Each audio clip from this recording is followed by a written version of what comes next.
In this video, we'll go over the 10 best cards which have effects that allow them to revive themselves from the graveyard.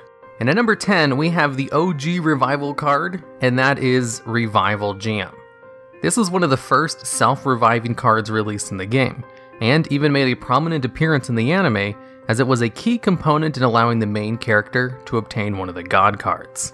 In the actual card game though, it had a much more toned down effect than in the anime, where it could be revived instantly for no cost, and instead has the effect where if this card is destroyed by battle, and only by battle, you can pay 1000 life points to special summon this card from your graveyard in face-up defense position during your deck's standby phase.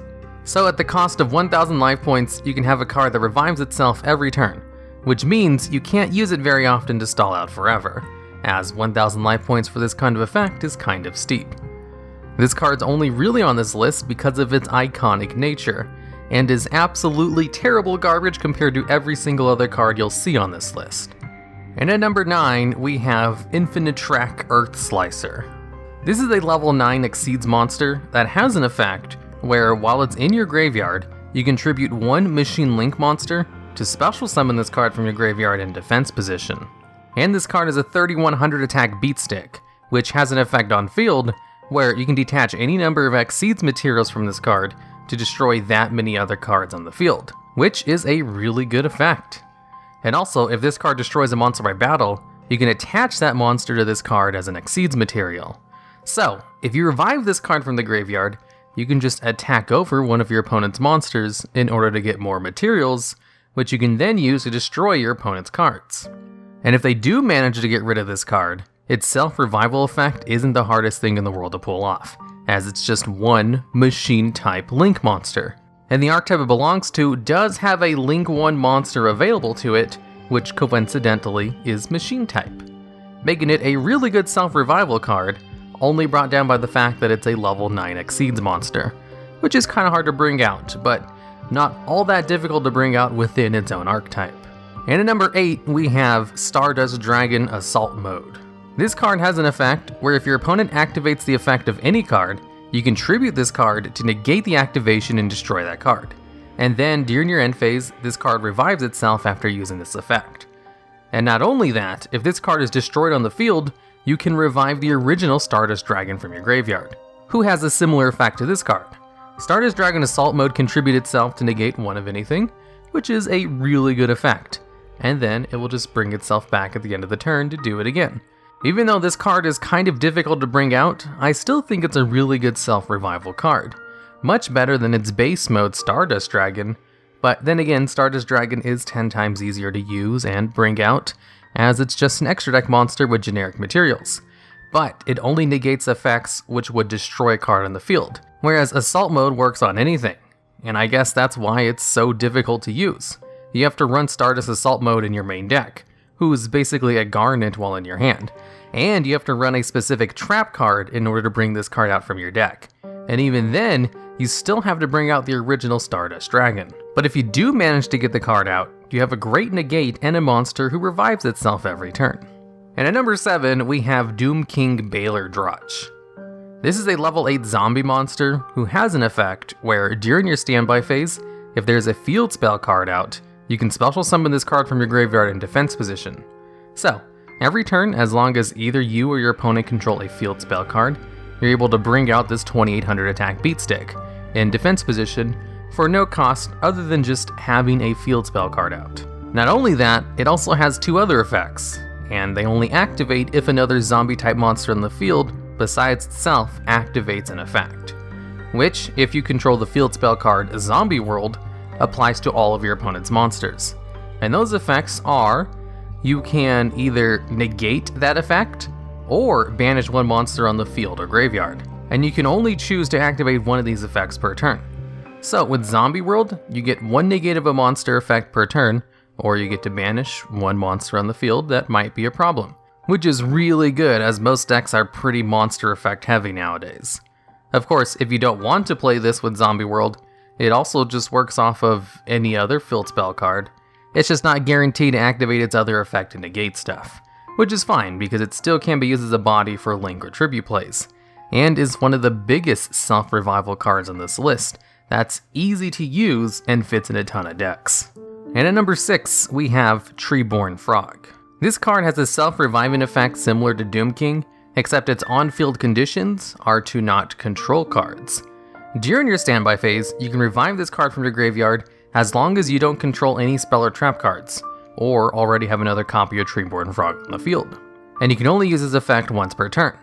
But it used to not have a once per turn effect. It used to be you could use this card as many times as you wanted, although this card received an errata, or a change, to give it a once per turn effect, which has allowed it to stay off the ban list, as you'll see a little later on with some of the other cards on this list.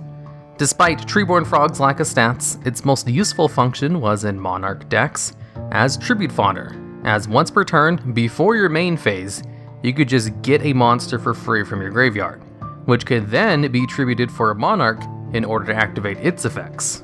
It also saw a lot of play in Synchro decks, as you got a free level 1 monster on your field every turn, which could be helpful with bringing up monsters that required more than 2 materials, or just use with high level tuner monsters to go into normal Synchros.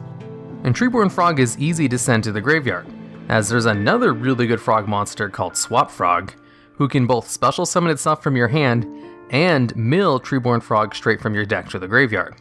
So Treeborn Frog is really easy to use, real easy to get into the graveyard, and Treeborn Frog has enjoyed lots of play over the years. And that's why I think it deserves a pretty high spot on this list, but the next 5 cards are a little bit better for a variety of reasons. And at number 5, we have Samsara Lotus. Now, for a long time, this card was known as the worst version of Treeborn Frog, until Treeborn Frog had its effect errated to once per turn. And then no one still used Samsara Lotus, until an FTK was discovered with it, and instead of changing its effect to be once per turn like Treeborn Frog, it instead just got banned. And for those of you who don't know Yu-Gi-Oh terminology very well, FTK means winning on your very first turn before your opponent gets a chance to play. Now, let's go over its effect. During your end phase, if you control no spell or trap cards, you can special summon this card from your graveyard in face-up attack position, and this card's controller takes 1000 damage during each of their standby phases. Now, if you were to compare this card to Treeborn Frog, this card can only special summon itself during your end phase, which means you can't use it during your turn for tributes or extra deck plays. And not only that, it special summons itself into attack mode with 0 attack, whereas Treeborn Frog can bring itself out in defense mode, but also has similarly low stats. But since Treeborn Frog comes out for you before you go into your main phase, you basically get the card on the field when you'd need it the most, whereas Samsara Lotus comes back right as your turn ends. You can't use it for anything, and if you do manage to keep the card on the field into your next turn, it punishes you with a negative effect that does 1000 damage to you. Now, here's why this card is banned. If you combine this card's revival effect with Topologic Bomber Dragon, Nightmare Cerberus, and Trickstar Black Cat Bat, Topologic Bomber Dragon has an effect to destroy all monsters in your main monster zones if a monster is special summoned to a zone a link monster is pointing to. So if you have Bomber Dragon on the field, and you have Nightmare Cerberus co-linked with Black Cat, Cerberus will prevent itself and Black Cat from being destroyed by card effects. So, if you then special summon a monster to a link zone, Bomber Dragon will destroy all monsters in the main monster zones, except for those 2 cards, as they will be immune to destruction effects. And Black Cat has an effect where every time a monster this card points to is destroyed by battle or card effects, you inflict 200 damage to your opponent. So, if during your end phase, you have these 3 link monsters on the field, and you bring out Samsara Lotus into one of the zones that Black Cat is pointing to, Bomber Dragon will blow up all the monsters in the main monster zones, and Cerberus and Black Cat will be immune to that effect. But Samsara Lotus will not, so he'll be destroyed and sent to the graveyard. And then you'll inflict 200 points of damage to your opponent due to Black Cat's effect, and then, since it's still the end phase, you can just bring Samsara Lotus back into the same zone, which will cause it to get destroyed again and do 200 more points of damage, and then you can just repeat it infinitely until your opponent runs out of life points. So, because this combo exists, and because of the potential for future combos similar to this one to exist, Samsara Lotus is currently banned for being too good at reviving itself. And at number 4, we have Fishborg Blaster. If this card exists in your graveyard and you control a level 3 or lower water monster, you can discard one card to revive this card from the graveyard. And seeing as this is a tuner monster, that is a really good effect to have on a tuner, as tuners, which are able to special summon themselves, are infinitely more valuable than other tuners, especially if they can bring themselves out from the graveyard whenever they want, more than once per turn. But there is a caveat to this card. If it's used for a synchro summon, all of the other synchro monsters must be water. So, if combined with a card like Treeborn Frog, you could go into Formula Synchron to have another tuner on the field and draw a card, which will allow you to use its effect again. Basically, you can keep reviving this card as long as you have cards to discard, and a level 3 or lower water monster on the field, of course. And this revival effect, specifically on a tuner monster, made it too strong, and too good in water-based synchro decks, and was put on the ban list for this reason. Another case of the card being too good at reviving itself. And at number 3, we have Fairy Tale Snow.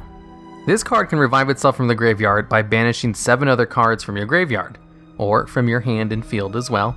Just as long as you banish 7 cards from your hand, field, or graveyard, you can bring this card out. And it also has another effect where you can flip a monster face down when it brings itself out, on top of the fact that its revival effect is Quick Effect. So, you can revive this card during your opponent's turn in order to flip a monster face down to disrupt plays, while giving you a monster on the field at the same time.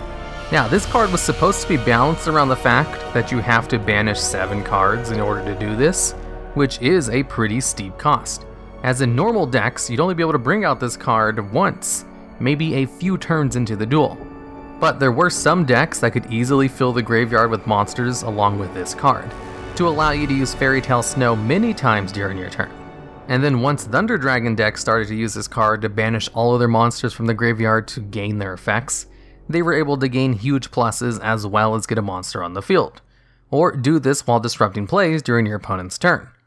And it was this interaction that finally got Fairy Tale Snow banned, because it generated too much advantage in Thunder Dragons.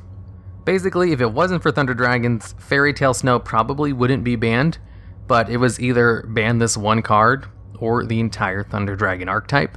So Konami decided to just ban this one card, which is usually the case in these kinds of situations. And at number 2, we have Level Eater. This card has the effect where it can revive itself from the graveyard if you lower the level of a level 5 or higher monster you control by 1. And if special summoned this way, this card cannot be used for a tribute except if it's for a tribute summon.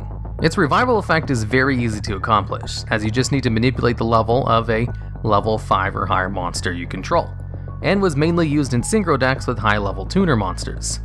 But once Link monsters came out, this card got banned immediately, as its easy form of self-revival could easily be abused with Link summoning that has a much easier time using level 1 small monsters in order to bring out a lot of other monsters, which wasn't really the case with Synchros or Exceeds monsters. Level Eater getting banned was more of a preventative measure, as it got banned before Link monsters even came out, but was banned specifically because they were about to come out. So this is one of the few times a monster got banned because Konami saw the potential for it to be abused, and because of that, it never did get abused, and will probably never come off the ban list unless it's given a hard once per turn effect or something. A lot of the cards on the ban list are there because their effects are not once per turn. But the number 1 card on this list is also a banned card, but its effect is once per turn. It's just so good that even at once per turn, it's still too powerful to exist in the game. And at number 1, we have the Dragon Rulers.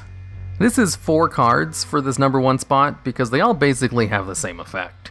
Each one has the effect where, if this card is in your graveyard, you can banish a total of 2 dragon-type monsters, or a combination of 2 monsters of the same attribute as that Dragon Ruler, from your hand or graveyard to special summon this card from your graveyard, which can also be used from your hand.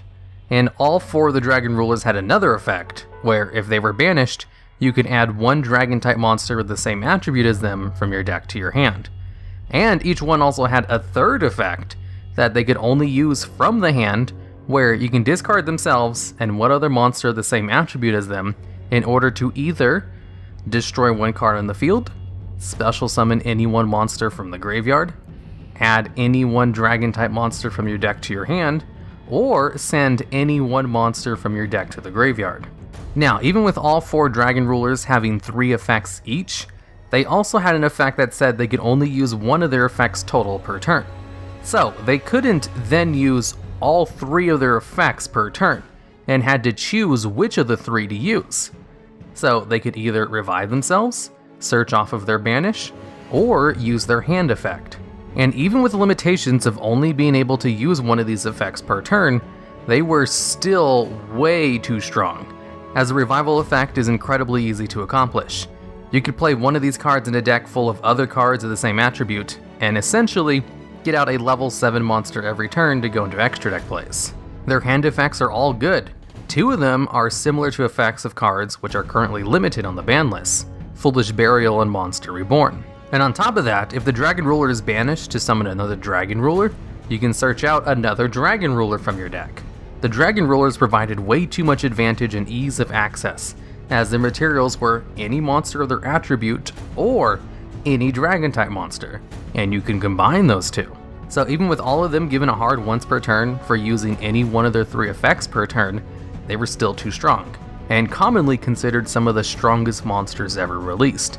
And that's why they easily earn the number 1 spot on this list, for cards which can revive themselves, as all of these cards were way too good at reviving themselves and then some. Alright, and that's the end of the video. If you know of any other good revival cards that should have made the list, I'd love to hear about them, as well as ideas for future videos just like this one down in the comments. Also, if this is the first video of mine you've seen, I'd love it if you could subscribe, so I can get a second silver play button.